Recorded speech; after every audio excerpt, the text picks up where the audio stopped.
आज मी खारातला आवळा करताय. एवढं काय सुद्धा कठीण काम नाही आहे. 2 आवळे चांगले धुवून घ्यायचे आणि ते गोल गोल असे जरा जरा कट करायचे. असं चांगलं कट करून घेतलं. हे बघ असं चांगलं सुरींना सगळ्या बाजूने कट करून घ्यायचं. म्हणजे मीठ गेलं ना की चांगलं मुरतं त्याच्यात. 1 चमचा टाकला तरी मस्त खारट होईल.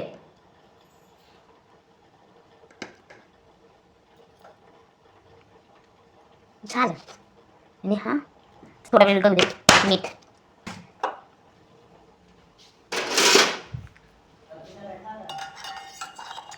एकदम चांगलं विरघळून घ्यायचं. साधी सिंपल रेसिपी काय नाही. डोक्यावर वजं घ्यायचं आहे. डोक्यावर काहीच वजं घ्यायचं नाही.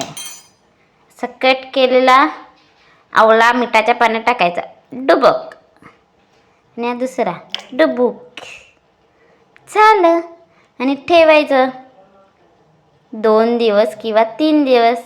मग खारातला आवळा रेडी. माझे असेच व्हिडिओ आवडत असेल तर लाईक कमेंट आणि सबस्क्राईब करा. बाय.